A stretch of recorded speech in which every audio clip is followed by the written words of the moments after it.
Hello. Welcome back, everybody. Got another video for you guys. Gonna be doing something a little different today. Today, I will be comparing the games Assassin's Creed Origins and Assassin's Creed Odyssey. I just finished Odyssey, and I decided to make this video because the games are pretty similar, and I see people comparing them quite a bit. So I'm gonna make this video if you're like debating which one to buy or whichever one. If you have an opinion on it, you can see someone else's. So I got my script in front of me.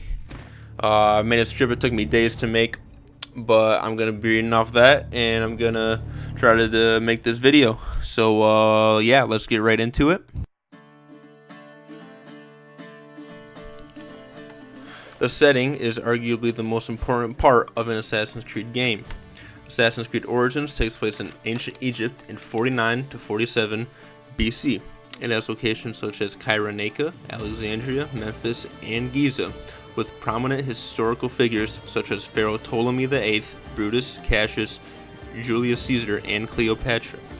The land is riddled with animals like lions, hippos, hyenas, and crocodiles. The map has everything from populated cities and barren deserts, all made with extreme detail. Assassin's Creed Odyssey takes place in ancient Greece during the Peloponnesian War between Athens and Sparta. It has many historical locations such as Macedonia, ancient Sparta, ancient Athens, and Olympia, with historical figures like Pericles, Aspasia, Hippocrates, Pythagoras, and Socrates. The land has animals like wild boars, bears, wolves, and sharks, as well as takes on mythological creatures like the Cyclops, Sphinx, Minotaur, and Medusa. The map is a series of islands with high mountains and beautiful landscapes, all done in immense detail. Both games include historical locations like the Tower of Alexandria, Library of Alexandria, Great Pyramids, Parthenon, and statues of the gods. But given how Odyssey is a larger map with detail given to every small part, and considering that almost half of Origins map is a desert, I'll have to give this one to Assassin's Creed Odyssey.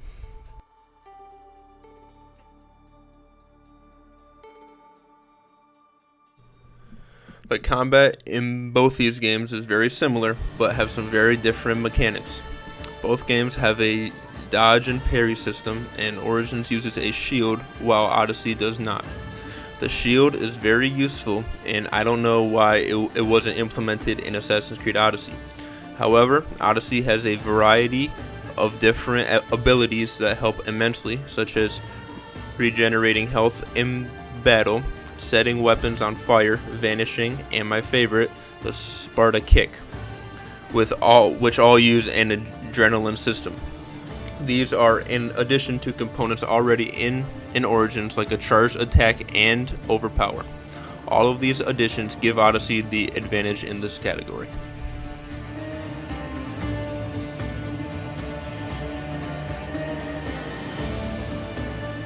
Again, both games have a very similar style when it comes to stealth.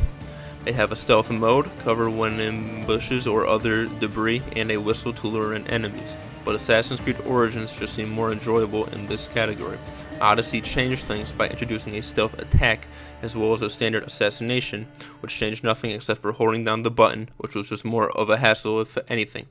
It also seemed way easier to get detected, partly because the assassinations weren't always an instant kill, in part due to the fact that every enemy becomes 2 levels below you no matter what, which gives them more health opposed to Origins, where the levels in certain areas never change.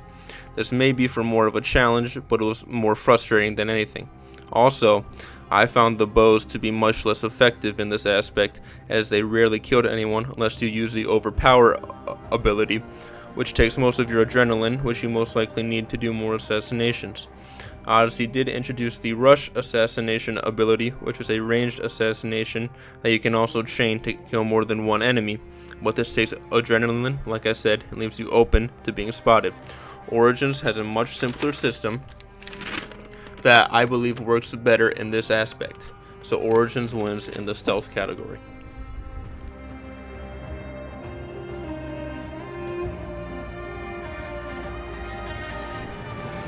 In Assassin's Creed Origins, you play as Bayek of Siwa, who was a protector of the Pharaoh, or a Magi, as he is commonly referred to. Fueled by the death of his son, he embarks on a quest to hunt down the perpetrators and avenge his son. Equal parts charismatic and terrifying, Bayek is a driven character with real motives that make it easy to get behind in the story. In Assassin's Creed Odyssey, you have a choice between brother and sister Alexios and Cassandra, who are mercenaries, or Miscellaneous as they are commonly referred to. Being orphaned at a young age, the Miscellaneous became vicious warriors that can speak or fight their way out of almost any conflict. With the option to choose what your character says, gives you the ability to give them any kind of personality you want. They can be fierce, witty, or flirty depending on if the situation needs it. The Miscellaneous is well written, but wooden animation and strange tonal reactions can make the characters off-putting at times. Meanwhile, Bayek is one of the most well-written characters of the series in my opinion. Bayek feels real and is the best character in the series since Ezio. So, Assassin's Creed Origins has the edge with the Protagonist.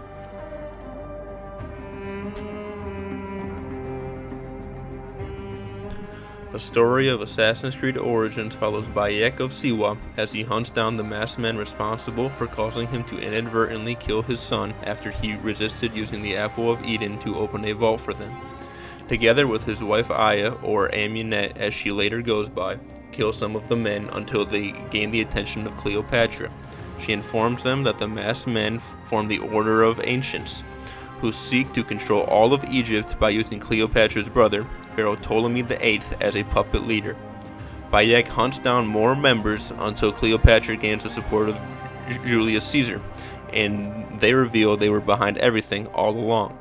Bayek and Aya take out the remaining members, and Aya recruits Brutus and Cassius to assist her in assassinating Caesar. Afterwards, Bayek and Aya found the Assassin Brotherhood to protect from future threats and part ways. Odyssey begins with the player taking control of King Leonidas of Sparta as he fights the Battle of Thermopylae against the Persian forces. The game then fast forwards to the grandchild of Leonidas, who was a mercenary, or Miscellaneous, who uncovered the workings of the cult of Cosmos, who aims to control Greece from the shadows. We then learn that the player was orphaned as a child as their adopted father Nikolaos throws the Miscellaneous and sibling off a mountain as their mother watches in horror, all based on a false prophecy by the Oracle, who was controlled by the cult. While infiltrating a cult meeting, we learn that the sibling survived the fall and was raised by the cult to be the ultimate killing machine, who now goes by Demos. Together with your mother Marine and real father, none other than Pythagorean theorem man himself, hunt down the remaining members of the cult, reunite Demos, and seal Atlantis. If any of that seemed familiar to you, then you'd be correct, because it's the exact same story. So little was changed from Assassin's Creed Origins, it's almost unbelievable. Odyssey had a jumbled storyline with 3 separate plot lines going on at the same time, with none being compelling. The wooden animation and oftentimes questionable performances made for a story that seemed to drag on.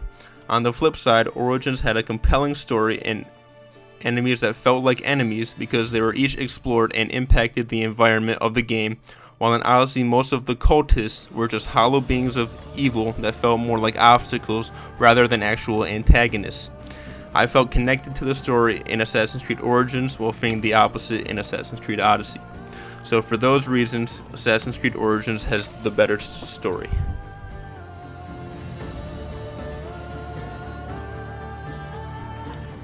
Both games include extensive customization that alter appearance and gameplay.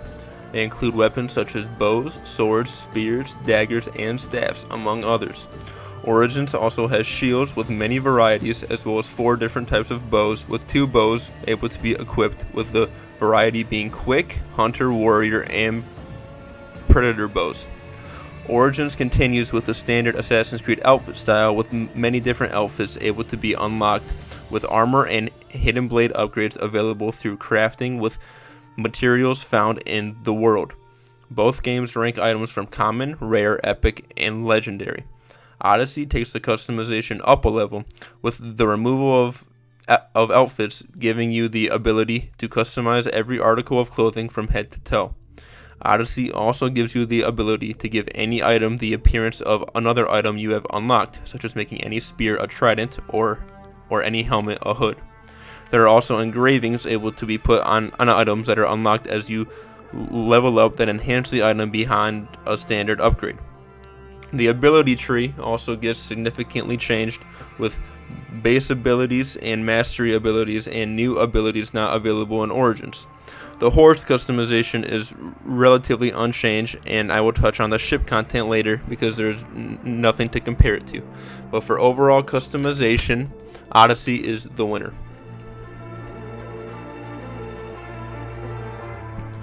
I know this may seem like a minor topic, but it is something important in my opinion.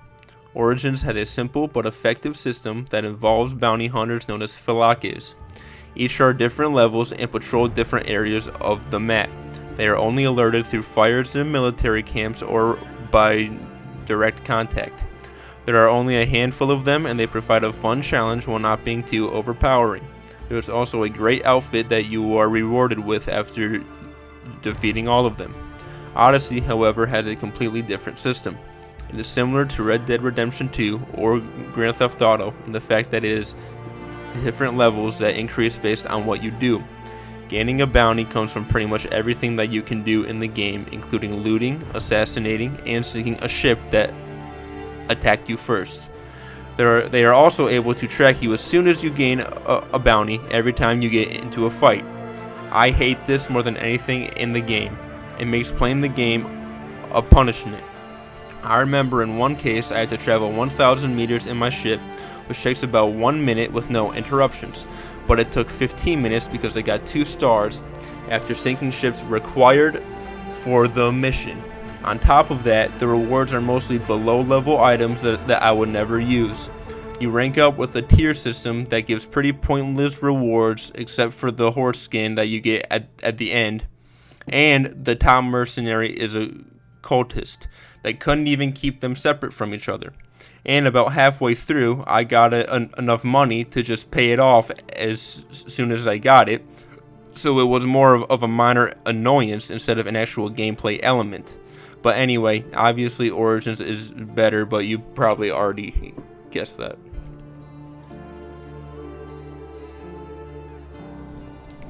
Both games involve Layla Hassan, who is an Abstergo employee who goes rogue after finding Bayek and Aya's remains and exploring them. She discovers she is important for the future apocalyptic event and travels to the gateway to Atlantis, where she meets the Miscellaneous, who survive to the present day using a piece of Eden, and they give it to her, which ends up killing them. Both games pull you out a couple times for some remedial task and then put you back in the Animus. It's done at the right time, so it didn't really bother me too much. And let's be real, the modernist story has been dead for a while now, and it's nice that it's not being super emphasized on. Both games kind of do the same thing, so I think I'm going to end this one in a tie.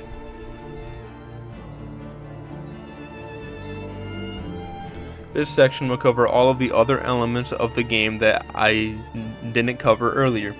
This includes side quests and other optional elements. The side quests were pretty elaborate in both games, but felt more compelling in Origins. Neither game had it perfect, but Origins seemed to tell the stories better and were just more enjoyable in general. Every mission in Odyssey felt like a chore, especially due to the fact that a full-blown conversation had to happen every time. And it didn't help that there was a loading screen that took like 10 seconds before you actually started talking. What is loading? It made me want to throw my controller out of the window.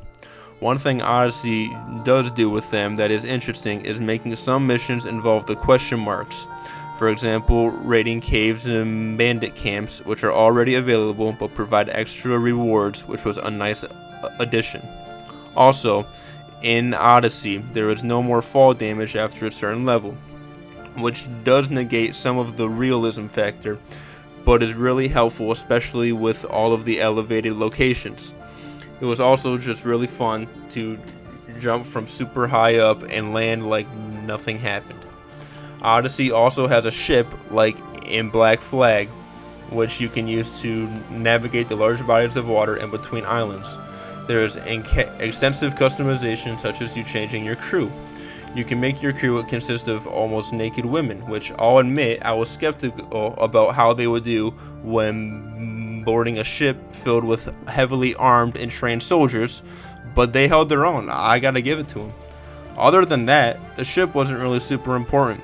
Most of the crafting materials went towards the ship, but I can count on my hands the amount of times I actually needed to fight with the thing.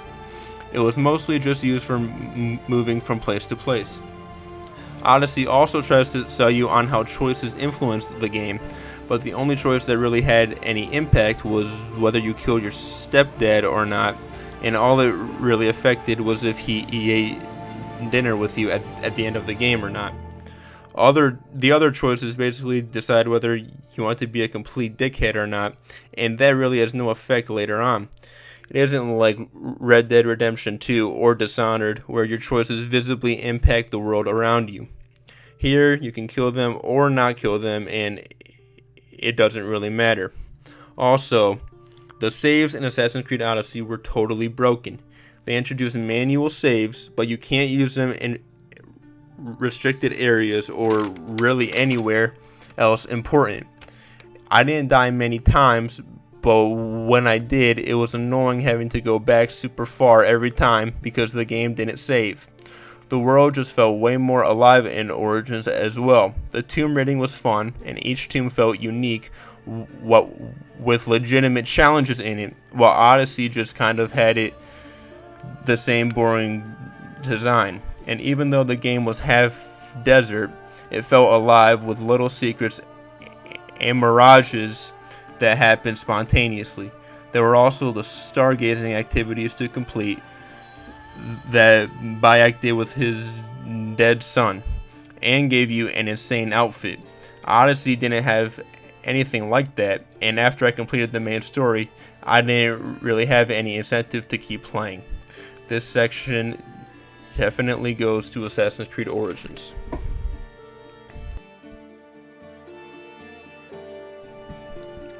Overall, I love both these games. They are both really well made and were really enjoyable to me. It is also clear that Odyssey was the game Ubisoft intended to make after the 2-year break following Assassin's Creed Syndicate. Origins was supposed to act as a sort of transition for them, but in doing that, I think Origins was a more focused and polished game. Odyssey had many more gameplay elements, but they just seemed forced in and made the game seem bloated and grindy. Combined with a much worse story, I couldn't help but feel slightly disappointed. While they do some things better, it just seemed like Origins was more refined and a better experience overall. So yeah, that's going to end the video here, guys. Let me know what you think. Which game did you enjoy more, Assassin's Creed Origins or Assassin's Creed Odyssey? Let me know down in the comments. Other than that, leave a like, subscribe for more videos, and that's how Lil Peep died.